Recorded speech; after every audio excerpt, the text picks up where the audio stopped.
My name is John, I'm here with EDMProd, and this is how I would learn music production if I could start over again in 2025.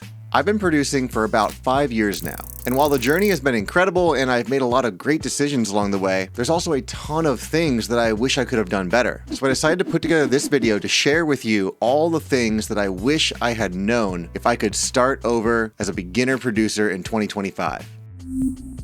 So when I first started making music, I had already been making a living as a sound designer, and I was using Ableton at that time. So I decided to just stick with that DAW. And I'm personally really happy that I made that choice. I love Ableton. I think it's a fantastic DAW. But I do wish I'd spent a little more time exploring some other DAWs that are out there. In this situation, I got pretty lucky that I'd been using Ableton for a while already. But if I was just starting out and had no experience with any DAW at all, I might have found myself spinning my wheels trying to make music using some software that maybe wasn't inspirational to me. So this is my first tip to you: experiment with a number of DAWs. Once you find the one that works for you, the entire process of making music is going to be so much more enjoyable and so much easier. The next thing that I wish I had taken to heart early on is a big one for me, and that is understanding that in music production, it's not a game of quality over quantity. Instead, quantity leads to quality. And what I mean by that is you have to produce a lot of music in order to produce good music. Early on, I found myself spending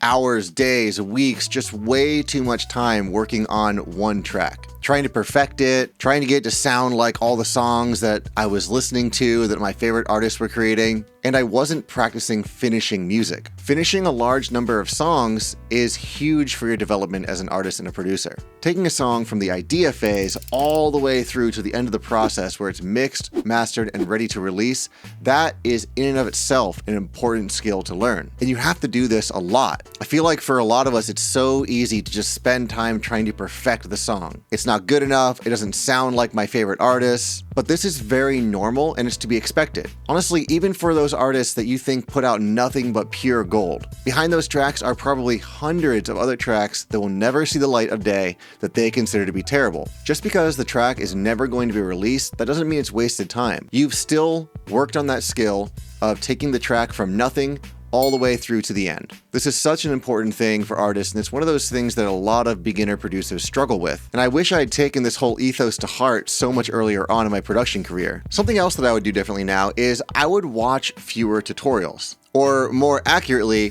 I would put into practice what I'm learning right away. It's very easy to procrastinate by watching tutorials. It lulls you into this sense of thinking, oh, I'm still being proactive, I'm still being productive, I'm learning. But you can get lulled into this false sense of security thinking that you're actually being productive, when in reality, if you don't put into practice everything that you are learning in that tutorial right away, much of that information gets lost. It's really tempting to fall into the trap of stockpiling knowledge, thinking that you're being productive and thinking that you're moving forward. So while I would still watch a ton of tutorials, I would probably not just sit for hours and try to absorb like a sponge. I would be pausing the videos at times, putting into practice what I'm learning actively. That way, so much of that knowledge that I thought that I was retaining over the years would actually get hard-coded and locked in, as opposed to me just forgetting it over the years. My next point might be slightly triggering, but it's the truth. Better gear does not make you a better producer. I would have put so much less stock into the equipment that I own. The quality of my speakers, the synthesizers, my studio setup, all of these things are so much less important than many people think to making good music. For a lot of years, I thought, oh, if I were to just get this next piece of gear, then I'll be able to make good music. The reality is you do not need amazing gear or even a dedicated studio to make really good music. Plenty of incredible albums have been made on iPads, earbuds, phones, or other equipment that many people would consider to be subpar when compared to a pro or semi-pro studio. It's less about the gear,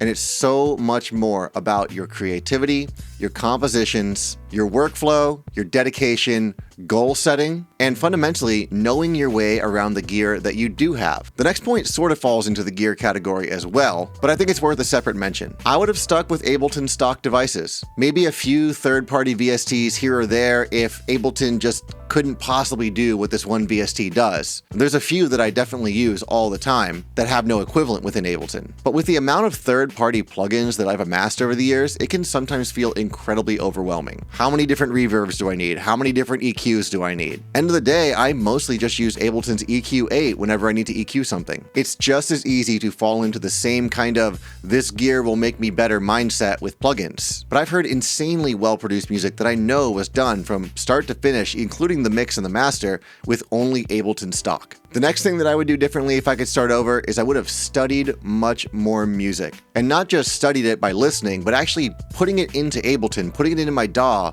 and breaking it down to see what makes this track work. What is the arrangement like? What's the flow of the basses? What does the mix look like? You can learn so much by studying the music of other people. I did start doing this a few years ago, and I found it extremely helpful. But it's one of those things that I wish I had done right from the start. Sometimes I'll get extremely granular on this type of analysis, all the way down to which kind of effects are being used where. This is not only helpful for checking out other artists' music that you really respect and seeing what they're doing, but it also trains your ear. Even if you think you are actively listening, maybe when you're in the car or on a run or just sitting in the studio and listening to some music, putting it in the DAW and trying to map out where all the pieces of the track are is another level of active listening. Something that can really help as well when you're trying to analyze music is actually getting a hold of a project file for one of these songs. That way you can see what's going on with the synths, you can see what's going on with the drums, all the processing. However, it's pretty rare to actually be able to get your hands on a project file and tear it apart like that. So if you head on over to the EDMProd free download section, there's actually a ton of project files available for download there that could help get you started. And it's something that I really wish I'd had earlier on when I was just starting out.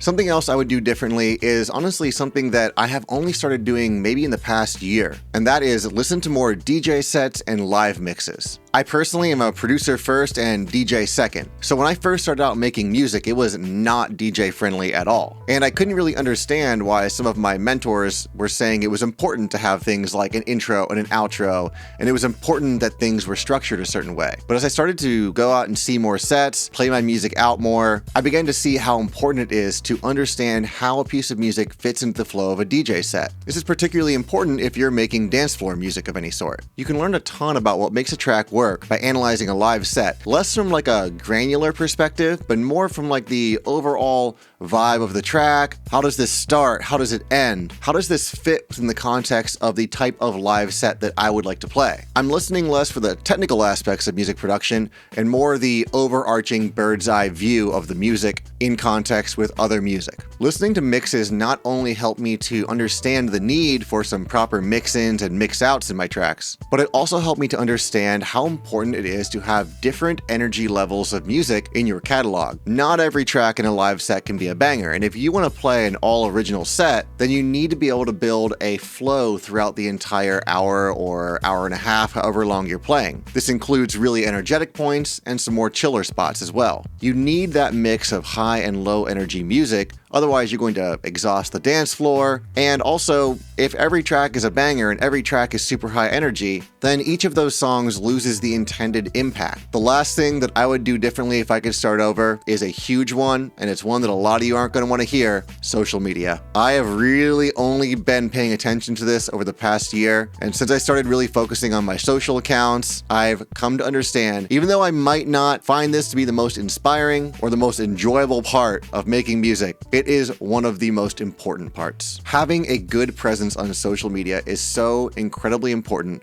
for connecting to fans, finding new fans, and honestly just broadening the reach of who's going to hear your music. And it's so crucial to success as a producer. Having an active social media account like Instagram or TikTok or a YouTube channel allows your fans and potential fans to feel like they have some access to you. People want to see what you're up to. They want to see what new music you're working on. They like a little glimpse into a day of the life. People can feel a connection to you and your music through social media, and this builds stronger fan connections. This can also help you to refine your brand. Depending on the type of post you're doing, your color scheme, the imagery, all of these things are part of the overall brand. And over time, you can see what does work, what doesn't work, what do people really resonate with. It can honestly be a little bit inspirational. You can go ahead and post a track that you're working on, and oftentimes the response is going to be, yes, this is awesome, I love it. For me, this can help to inject a little motivation and drive into my will to finish that music. I love sharing little clips of the tunes I'm working on, my works in progress. And people love to see that kind of stuff too. So that's a big one for me, and one that I wish I had done so many years ago. Focus on social media, focus on my branding through social media, and just focus on building those accounts and creating potentially lifelong fans through regular posting and putting myself out there. There it is. Everything that I would do differently if I could start over today in 2025 as a music producer. I did a lot of things right, did a lot of things that I wish I could change. Hopefully these little tips help you along the path to building the music production career of your dreams.